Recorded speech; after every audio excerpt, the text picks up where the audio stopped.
이낙연 당대표에게 선언으로 더불어민주당 제1차 확대간부회의를 시작하겠습니다. 제1차 확대간부회의를 개의합니다. 이낙연 당대표의 발언이 있겠습니다. 확대간부회의를 월 1회 열게 되어 있습니다만 이런저런 사정으로 늦어졌습니다. 앞으로는 빠뜨리는 일 없이 모시도록 하겠습니다. 올해 정기국회는 이 시대의 국가적 과제를 입법으로 뒷받침해야 합니다. 이제부터 우리는 그 일에 집중하겠습니다. 공수처는 우리 국민이 20년 넘게 기다려온 시대적 과제입니다. 국민은 너무나 오랫동안 기다리셨습니다. 공수처법의 소수의견 존중 규정이 악용돼 국민의 기다림을 배반한 결과가 됐습니다. 이제 더는 기다리게 해두실 수 없습니다. 법사위가 의원들의 지혜를 모은 개정안을 국회법 절차에 따라 처리해 주기 바랍니다. 중대재해기업처벌법은 노동자를 비롯한 국민의 생명과 안전을 지키려는 법안입니다. 관련 것과의 정합성, 법적 완결성 등은 법사위가 판단해 주기 바랍니다. 그러나 중대한 재해를 예방하고 책임을 강화해야 한다는 정신은 양보해서는 안 됩니다. 그래서 법 이름에 예방을 넣을 수도 있다고 생각합니다. 그런 원칙을 지키며 법안을 처리해 주시기 바랍니다. 공정경제 3법은 기업을 옥죄는 법이 아니라 기업을 건강하게 시장경제를 튼튼하게 만들려는 법안입니다. 그런 원칙을 살리면서 이들 법안도 처리해야겠습니다. 일하는 국회법, 이해충돌 방지법은 국회의원의 직무수행을 돕고 부패를 차단하자고 했습니다. 국정원법, 경찰청법은 권력기관 개혁을 위해 남은 법안입니다. 5.18 관련 법안과 4.3 특별법, 사회적 참사 특별법은 과거를 매듭짓고 미래로 전진하기 위한 법입니다. 이들 법안도 차질 없이 처리되길 바랍니다. 고용보험법은 전국민 고용보험을 위한 기초입니다. 필수노동자 보호지원법, 생활물류서비스산업발전법, 온종일 돌봄 특별법도 포용과 상생의 장치이며 노동과 소득이 불안정해지는 시대에 꼭 필요한 법안들입니다. 반드시 처리해야겠습니다. K-뉴딜 10대 입법 과제는 코로나 이후 미래 한국의 초석을 놓기 위한 법안입니다. 이것 또한 빠뜨릴 수 없습니다. 국민들께서는 민주당의 압도적인 다수 의석을 주시면서 그만큼의 책임도 맡기셨습니다. 저를 포함한 민주당 의원 모두는 그 책임에 부응해야 합니다. 저는 이들 입법 과제로 민생입법, 개혁입법, 미래입법으로 요약해왔습니다. 우리는 그것을 정기국회 안에 마무리할 것입니다. 내년도 예산안을 법정 시한 안에 처리해야 하는 것은 두말할 나위도 없습니다. 이상입니다. 방금 당 대표님 말씀도 있으셨습니다만 우리 민주당은 이번 정기국회에서 공정경제 3법을 처리하겠다고 여러 차례 말씀을 드린 바가 있습니다. 경쟁하는 당 대표에 대해서 언급하는 것이 조금 부담스럽긴 합니다만은 한 말씀 드리지 않을 수가 없습니다. 공정경제 3법에 대해서 국민의힘의 김종인 의원이라든가 이 국민의힘의 의원들의 말씀 중에 누구의 말씀이 맞는 말인지를 잘 알 수가 없고 국민들께서도 많이 헷갈려 하실 것 같습니다. 김종인 위원장께서 최근에 외부 강연에서 공정경제 3법의 내용을 완화할 거면 개정할 필요가 없다 이렇게 말씀을 하셨는데요. 그런데 우리가 이게 상임이나 예산을 이렇게 보면 또 국민의힘의 다른 지도부나 또는 의원들께서 언론을 상대로 해서 말씀하시는 거 보면 이 공정경제 3법 처리에 대해서 많은 분들께서 많은 의원들, 국민의힘의 많은 의원들이 지금 반대를 하고 있는 게 지금 현실입니다. 김종인 위원장께서 국회 밖에서 공정경제 3법이 건전한 기업 발전에 도움이 된다고 강연을 하고 있는데 정작 국민의힘 의원들은 국회 안에서 기업 복제기라고 반대를 하고 있는 거죠. 제가 듣기로는 지금 정무위, 법사위 소속 야당 의원들도 공정경제 3법 처리에 부정적이다. 국민의힘 의원들이 부정적이다 이렇게 듣고 있습니다. 그래서 김종인 위원장께서 진정으로 공정경제 3법을 처리할 의지가 있으시다면 본인께서 대표를 맡고 있는 당의 소속 의원들부터 좀 설득을 해달라 이렇게 부탁을 드리고 싶은 거죠. 이 정당의 대표는 평론가가 아닙니다. 책임지는 어떻게 보면 플레이어로 책임을 져야 되거든요. 본인의 책임을 뒷전으로 밀어놓고 마치 훈장 정치를 하는 것처럼 보여서 이것은 책임 있는 지도자의 자세가 아니지 않냐 이런 말씀을 드리고 싶습니다. 이제 정기국회가 채 한 달이 남지 않았는데요. 김종인 위원장님께 부탁을 드립니다.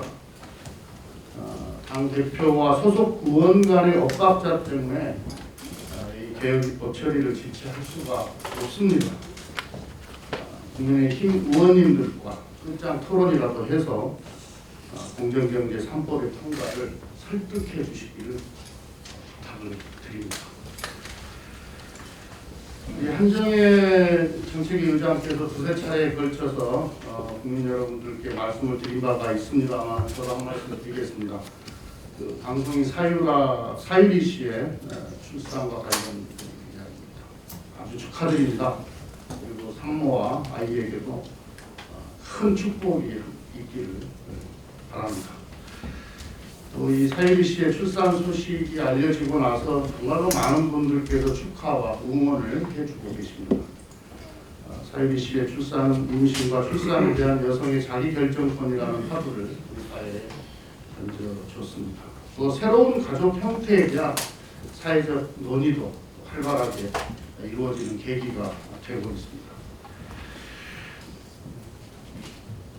통계청 조사에 따르더라도 이 비혼 출산에 대해서 찬성하는 비율이 10년 전보다 한 10% 이상 높아졌습니다.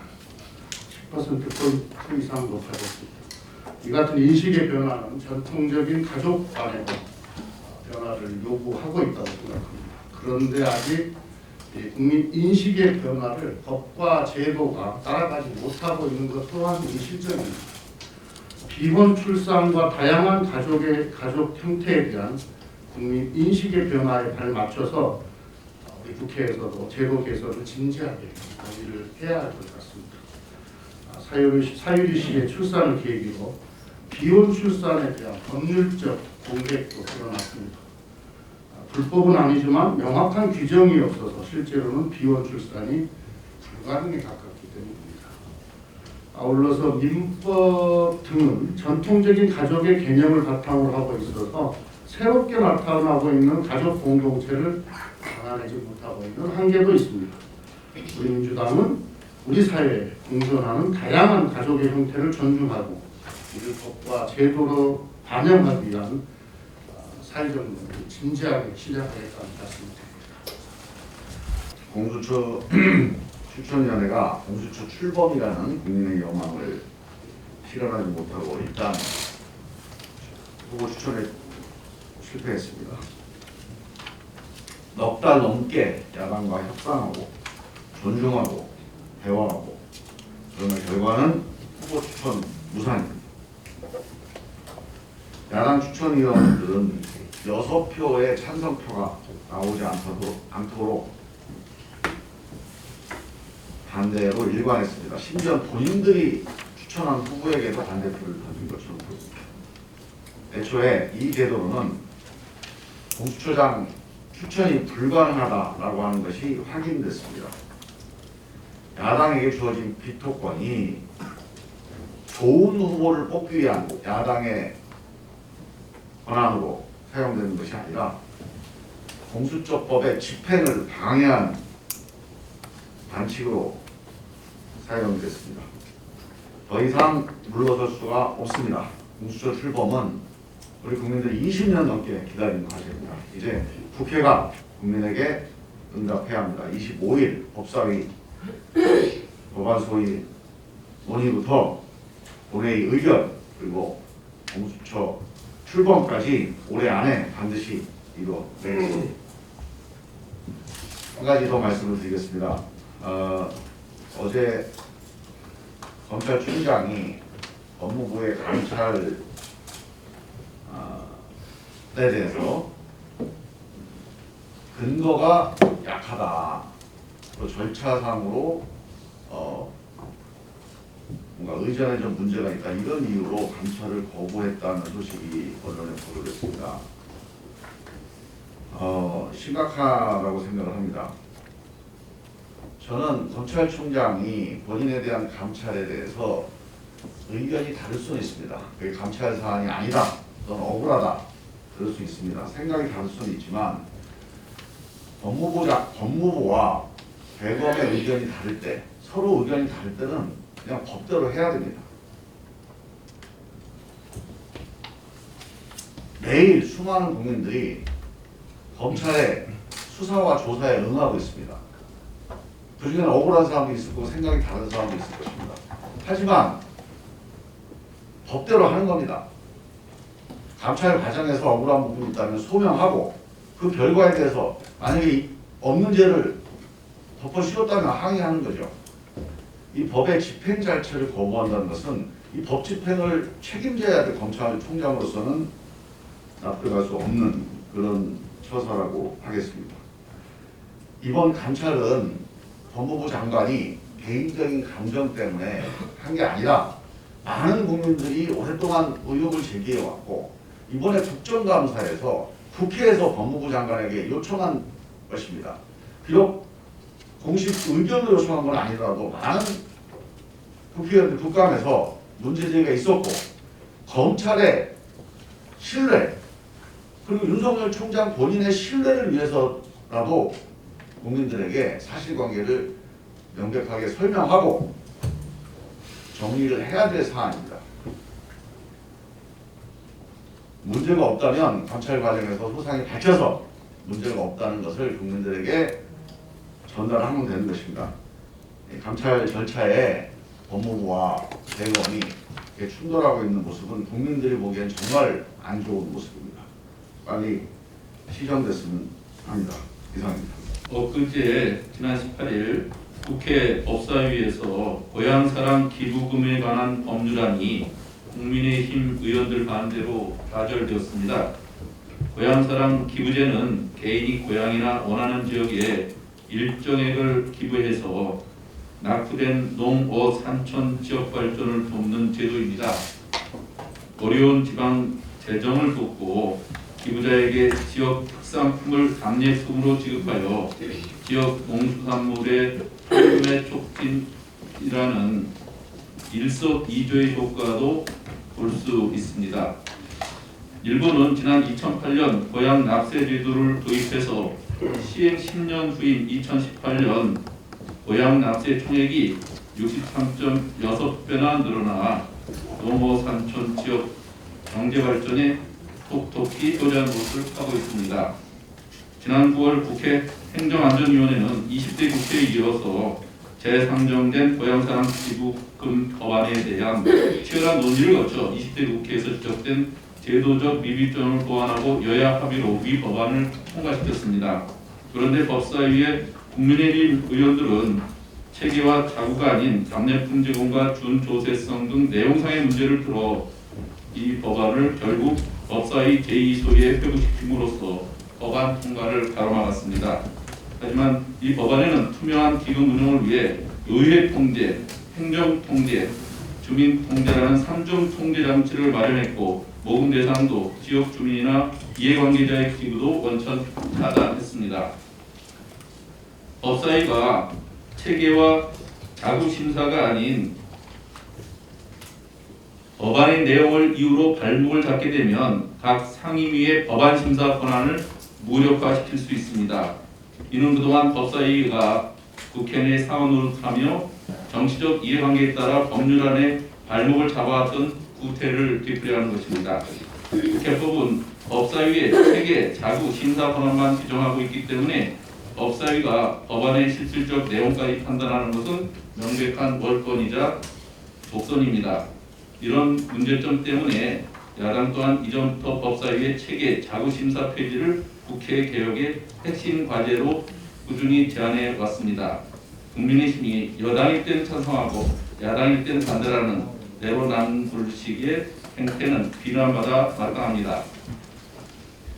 지방 소멸 등 큰 어려움에 직면한 우리 농어 산천과 지방을 살리는 고향사랑 기부제 도입이 정쟁으로 더 이상 지체돼서는 안 됩니다. 도와주지는 못할 망정 쪽박을 깨지는 말기 바랍니다. 정쟁이 희생양이 되어서는 안 될 것입니다. 고향사랑 기부금 법안이 이번 정기국회에서 반드시 처리될 수 있도록 국민의힘의 자성과 법사위의 조속한 통과를 강력히 촉구합니다. 이상입니다. 어제 국회 본회의에서는 2019년도 회계연도 결산 의결이 있었습니다. 국회법 제128조 2에서는 결산 의결 기한은 정기회 개최 전 8월 31일까지 끝내도록 되어 있습니다. 그러나 우리 국회는 내년 예산 심사가 마무리되고 있는 이 시점에 전년도 결산이 의결된 것입니다. 결산 실용 요구가 무려 1667건이나 제출됐는데 내년 예산에 전혀 반영되지 않은 채 내년 예산안 심사가 이뤄지고 있는 것입니다. 결산은 통과의뢰, 요식행위, 사실상 하나만한 것입니다. 잘못돼도 한참 잘못된 것입니다. 예산이 잘못 쓰였으면 또 집행에 문제가 있으면 이런 잘못이 차기 예산 편성 과정에서는 시정되게 한다는 게 결산하는 목적인데 예산 따로 결산 따로인 것입니다. 21대 총선의 민심은 일하는 국회를 만들라는 국민의 명령인데 지금 우리 국회는 국민의 기대만큼 달라지지 않고 있습니다. 내년부터는 반드시 국회법대로 결산을 처리하여 칭찬받는 일하는 국회가 되도록 민주당이 앞장서겠습니다. 지난해 우리나라의 산재 사망자 수는 855명이었습니다. 그중 절반인 485명이 건설업 종사자였고 건설업 중에서도 120억 미만 중소규모 건설 현장에서의 사망사고가 311명으로 대다수를 차지했습니다. 이에 지난 수요일에는 문재인 대통령께서 직접 국무회의 모두 발언을 통해서 건설업 산재 사망을 획기적으로 줄이겠다고 했습니다. 현재 정부는 재예방 지도기관과 안전지킴제도 등을 통해서 현장에 안전관리 감독을 2중 3중으로 하고 있으나 산재 사망은 좀처럼 줄지 않고 있습니다. 이는 관리 감독의 허점이 존재하기 때문입니다. 재예방 지도기관은 부실 안전지도를 막기 위해서 하루 4곳, 한 달에 80곳 이상의 현장을 지도하지 못하도록 하고 있는데 실제로는 이 같은 지침이 전혀 지켜지지 않은 채 초과 수임을 하고 있어서 부실 감독이 횡행하고 있습니다. 적발되어도 고작 한두 달 영업정지의 소음 방광이 처벌 뿐이고 위대한 중대한 위법으로 허가 취소가 되더라도 같은 장소에서 이름만 살짝 바꾼 뒤 다시 편법 영업을 하는 것이 비일비재합니다. 이제는 건설 현장 안전공학 입법을 통해서 안전지도기관 등이 거짓으로 허위 서류를 작성하고 보고할 시에는 허가를 취소할 수 있도록 하고 동일 장소에서 이름만 바꾼 채 재등록을 하지 못하도록 해야 할 것입니다. 억울하게 일하다 죽는 산재 사망 사고 더불어민주당이 확실하게 줄여나가겠습니다. 이상입니다. 예상했던 대로 공수처장 후보 추천위원회가 파행했습니다. 활동 종료 선언했습니다. 더 이상 회의를 해봤자 뻔하다는 것입니다. 이런 상황에 놓이게 된 이유에 대해 공수처 추천위원인 이찬희 대한 변협회장이 잘 전하고 있습니다. 이 회장 본인은 공수처를 반대했지만 이왕 법이 만들어진 이상 진행하는 것이 옳다고 생각해 추천위원회에 참여했지만 국민의힘 측 추천위원회 무조건 반대 태도를 보고 더 이상의 회의를 하는 것이 의미가 없다고 판단했다고 말합니다. 오죽했으면 변협 회장이 이렇게 말했겠습니까? 야당에게 비토권이라는 활을 준 것은 정밀하게 조준해 공수처장 추천이라는 관역에 쏟아부은 것이지 공수처를 바쳐 죽이기 위한 살상무기로 준 것이 아닙니다. 야당 추천위원들은 신속하게 공수처장 추천 절차를 밟아야 한다는 신속론에 맞서 신중하게 공수처장을 추천하기 위해 신중론을 폈다고 주장합니다. 이에 대해 변혁 회장은 야당 의원들이 적법 절차로 진행하자는 중립적 인사들의 합리론을 신속론으로 예곡하며 억지 주장을 펴고 있다고 일침을 가했습니다. 야당 추천위원들의 주장은 신중론이 아니라 신중론을 가장한 시간 끌기용 반대론이고 무조건 안 되니 해볼 테면 해보라는 식의 묵리일 뿐입니다. 야당 추천위원에게 이런 묵리권을 준 것이 아닙니다. 민주당이 더 이상 인내할 수 없다며 공수처법 개정 처리 절차를 밟겠다고 하자 국민의힘 주호영 원내대표가 깡패짓이라고 말했다고 합니다. 예정대로 밥상을 차리고 있는데 밥상을 엎어버려 새로운 상을 차리자는 게 깡패의 짓이겠습니까? 아니면 밥상을 엎어버린 게 깡패의 짓입니까? 적반하장도 유분수입니다. 깡패 짓을 했다면 국민의힘이 한 것입니다. 인중도원인 상황입니다. 맡겨진 일은 무거운데 갈 길이 남아 있습니다. 머뭇거릴 여유가 없습니다. 검찰개혁이라는 국민 영혼에 부응하기 위해서는 반드시 올해 내로 공수처를 출범시켜야 합니다. 공수처법 개정안을 신속하게 통과시키겠습니다. 사행의 모든 책임은 국민의힘에 있다는 것을 분명히 합니다. 이상입니다. 상속세가 뜨겁습니다. 특정 기업인의 유산에 대해서 상속세가 얼마나 하며 금액도 거론되고 국민 처음까지 나오고 있습니다. 하지만 세금은 공평해야 합니다. 법이 정한 대로 한치의 오차도 없어야 합니다. 삼성도 현재 상속법 체계에 따라 세금을 내야 합니다. 내야 할 상속세가 천문학적 금액이라고 해도 예외일 수는 없습니다.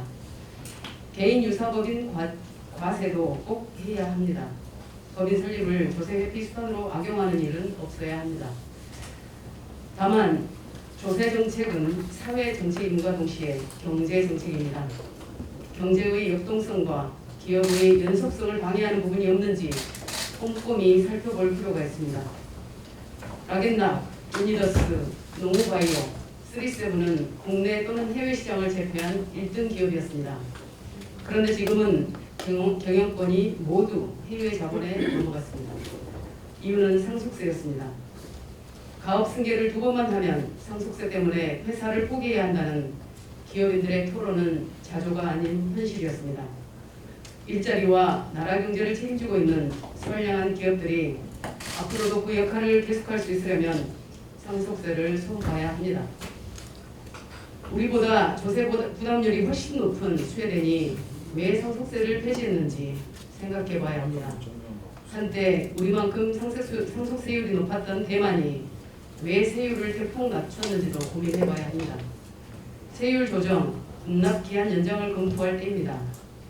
우리 사정에 맞게 자본 이득세로 대체하는 방안도 논의를 시작해야 합니다.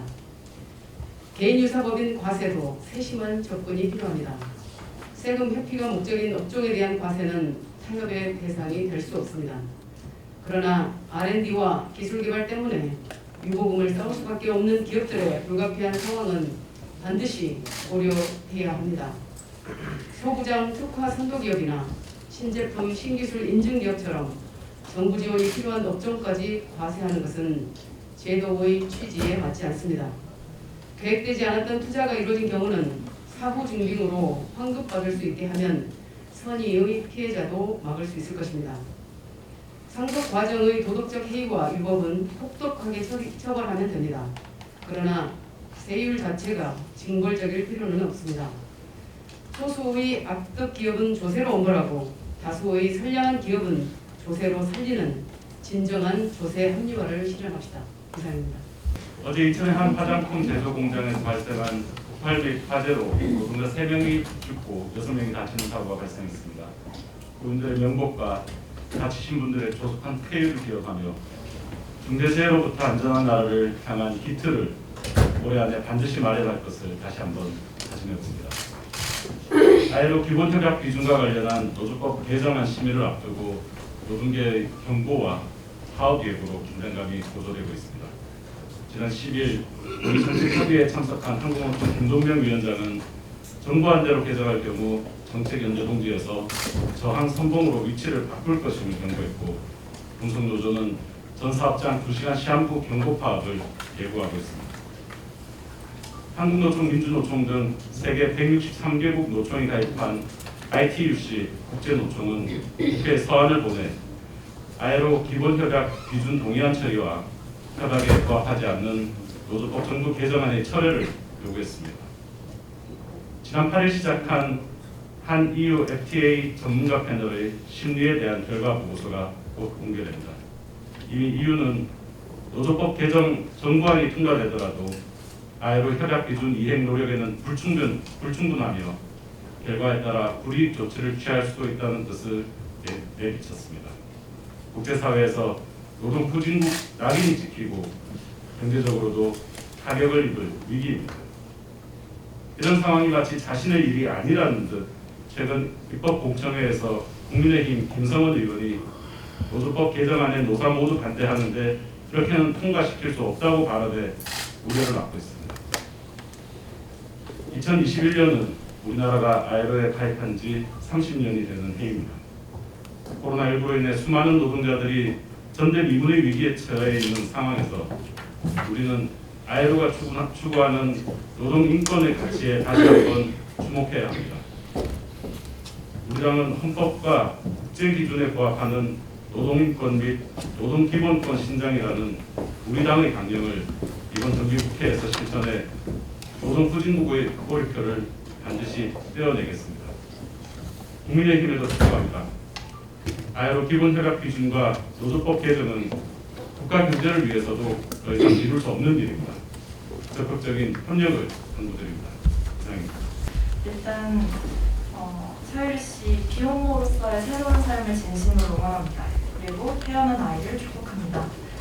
최근 비혼 출산에 대한 논의가 연일 뜨겁고 정치권에서도 적극적으로 제도의 미비점을 개선하고 개편하겠다라는 의지를 보여주고 있다는 점에서 우리 더불어민주당이 또 그의 주체적인 역할을 할 거라는 점에서 굉장히 기대가 큽니다.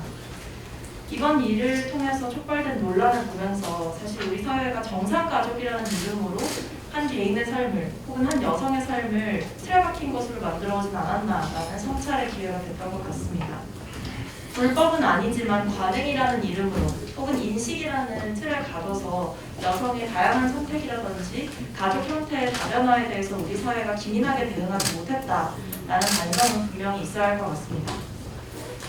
어제 제가 단장을 맡고 있는 청년 TF에서 20대가 주거급여를 받지 못하는 그 사각지대에 대해서 간담회를 진행했습니다. 그곳에서도 나왔던 이야기는 현 주거급여 제도가 30대 미만의 미혼 청년들은 연령이 적다, 결혼을 하지 않았다는 이유로 독립하여 살고 있더라도 부모와 함께 사는 것으로 여기고 있다는 그런 제도의 인식을 또 보여주었습니다. 결과적으로 20대에 결혼을 하지 않는 청년은 독립해서 살고 있더라도 주거급여를 받을 수 없는, 신청할 수 없는 상황입니다.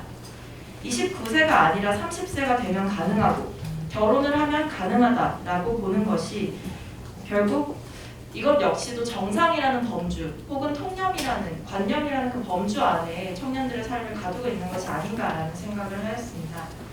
이처럼 우리 사회에서 촉발되고 있는 다양한 논의를 통해서 우리가 더 다변화되는 사회에 기민하게 대응할 수 있고 다양한 정책이 실질적으로 효과를 발휘할 수 있도록 정책 설계함에 있어서 다양한 인사이트가 제공되는 기회가 되고 있다고 생각합니다. 이 과정 속에서 그동안 복지체계 같은 경우도 4인 가구를 기준으로 혹은 청년의 삶을 설계하는 과정 역시도 4인 가구에 포함된 청년이라는 관점으로 바라봤던 그 관점을 새롭게 전환하는 계기가 이루어지고 있고 복지체계 담론에 있어서도 이제는 4인 가구가 정상적인 기준이다라는 정상의 기준을 세우는 것이 아니라 현재 우리 사회가 다변화되고 있고 1인 가구가 대다수인 이 시점에서 1인 가구에 맞춘 새로운 복지체계 역시도 필요할 것이다 라는 점을 청년으로서 꼭 한번 말씀드리고 싶었습니다. 이상입니다. 네, 반갑습니다. 더불어민주당 정부여성위원장 정교용 22명 국회의원 정춘숙입니다. 다음 주 수요일 11월 25일부터 12월 10일까지는 세계 여성폭력 후방 주간입니다. 성희롱, 성폭력은 여성들이 안전하게 살 권리를 빼앗는 심각한 범죄입니다. 하지만 우리나라 성폭력 발생은 2008년 1만 5,426건에서 2018년 3만 1,396건으로 10년새 2배가 증가했습니다. 정치권에서 계속되고 있는 성폭력, 성희롱 문제에 정치인 한 사람으로도 국민들께 죄송합니다. 이처럼 반복되고 증가하는 문제의 핵심은 성차별적인 구조입니다. 여성들이 사회 모든 영역에서 과소되고 주요 의사결정 과정에서 배제되는 현실은 여성들이 성희롱, 성폭력에 취약한 낮고 열악한 지위에 머무르게 합니다. 세계 경제포럼의 성격차 지수에서 우리나라는 2019년 기준 153개국 중 108위로 성격차 지수가 가장 크게 나타나고 있습니다. 이코노미스트가 발표한 2019년 유리천장 지수도 한국은 OECD 29개국 중에서 가장 심각한 수준입니다. 정치 영역 역시 성차별이 심각합니다. 21대 국회의원의 여성 비율은 역대 최고이지만 19%에 불과합니다. 광역, 기초의회에서도 여성들은 20%를 넘기지 못하고 있습니다. 저는 우리 사회의 가장 중요한 의사결정의 핵심인 정치 영역에서 여성의 대표성을 높여야 한다고 봅니다. 여성 후보의 지역구 공천을 30% 이상 하는 것을 기존의 권고가 아닌 의무화하도록 공직선거법을 속히 개정해야 합니다. 지난 20대 국회에서 우리 당 여러 의원님들이 이와 관련된 법을 발의했지만 통과되지 못했습니다. 저와 또 다른 의원님들이 지금 공직선거법 개정안을 준비하고 있습니다. 저는 다음 주에 이 법을 제출할 예정입니다. 이 법이 공직선거법 개정안이 당론으로 표현될 수 있도록 적극적으로 논의해 주실 것을 요청드립니다. 또한 국민의힘에도 요구합니다. 현재 국민의힘 소속 의원도 개정안을 발의한 만큼 성평등을 위한 실제적인 행동으로 공직선거법 개정에 적극 동참해 주시기 부탁드립니다. 우리 민주당은 공직선거법 개정부터 시작하여 국민들께 성평등을 향한 진일보한 모습을 보여드리기 위해 최선의 노력을 다하겠습니다. 감사합니다. 지난 12일 날 저희 전국 노인회는 대표님을 모시고 발대식 임명장을 수여식을 했습니다. 그날 나왔던 얘기들을 중점으로 해서 저희 노인회가 앞으로 저희 당의 조직에 어느 위치를 차지할 것인가 하는 내용들을 가지고 난당 토론 끝에 전국적으로 거국적인 노인회를 만들어야 된다는 데 의견을 모아가지고 그날에 있었던 내용들을 잠깐 소개를 할까 합니다. 지금 현재 65세 이상이 800만을 육박했다는 것은 다 알고 있는 사실입니다. 이 숫자는 더욱 증가할 것이고 노인 득표율은 다른 모든 세대에 비해서 월등히 높기 때문에 각종 선거에서 노인들의 중요성은 막중하며 이는 앞으로 있을 각종 선거에서 당락을 결정할 수 있는 중요한 변수가 될 것이라고 의견을 모았습니다. 이 점에 대해서 우리 중앙당에서도 노인 문제에 대해서 좀 관심을 가져주었으면 합니다. 그러나 아쉬운 것은 현재 노인 세대들이 나이가 들어가면서 진보 성향이라기보다는 보수 성향으로 많이 치우쳐 있는 것만도 사실입니다. 그래서 우선 우리 민주당 전국 노인회에서는 각 지역 시도당 노인위원회를 방문, 시도당 노인위원장과 각 지역 선거구 노인 책임자를 초청, 지역 운영위원회를 통해 연대의식을 고취하고 조직을 활성화시키며 지역 현안을 비롯한 애로사항을 경청하고 그 지역 노인회관 및 경로당 등을 방문하는 것을 하기로 했습니다. 더불어 건강 전문가를 초청하여 건강 강연도 함께 했으면 좋겠다 하는 의견도 있었습니다. 이렇게 우리 전국 노인회는 253개 지역 선거구 모든 노인 책임자들 만날 계획과 그럴 예정을 가지고 있습니다. 또한 우리 더불어민주당 70년 역사를 같이한 뿌리 당원을 찾아내어 그들이 자긍심을 가질 수 있도록 당 대표께서 직접 취하는 중앙당 차원의 배려가 있어야 하겠다는 의견도 있었습니다. 그리고 그러한 행사가 일회성이 아니라 계속 이어져 나갈 수 있는 방안을 강구했으면 한다는 얘기였습니다. 앞으로 우리 전국노인회가 열심히 활동할 수 있도록 중앙당 차원에서 많은 관심과 적극적인 협조를 부탁드리며 각 지역 선거구 노인 책임자에게도 자긍심을 가질 수 있는 기회를 만들어 주실 것을 간곡히 부탁드립니다. 각종 선거에서 승리할 수 있도록 전국노인회에서 최선을 다하겠습니다. 많이 지켜봐 주시기 바랍니다. 감사합니다. 이혜훈 전 의원님, 청년은 사육하는 존재가 아닙니다. 어제 출마 소식은 동대문의 열악한 교통 환경에도 재개발, 재건축을 해내겠다 약속했던 4월의 모습과 데자뷰처럼 겹쳤습니다. 교통 대란 동대문이 될 뻔했는데 이제는 서울을 교통 지옥으로 만들겠다고 하시니 참으로 안타깝습니다. 특히 80층 초고층 개발로 끝없이 솟구치는 욕망을 청년 주거에 대입하셨습니다.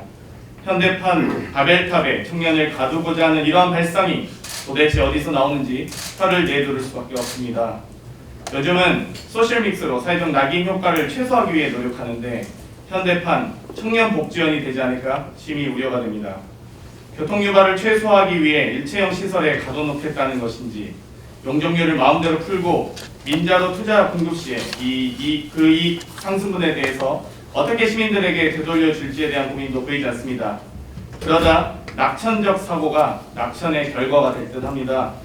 청년과 신혼부부를 위한 정책으로 위장한 투기성 재개발, 재건축 정책일 뿐이며 여지없이 교통체증 완화 대책은 안중에도 없는 빚좋은 개살구입니다.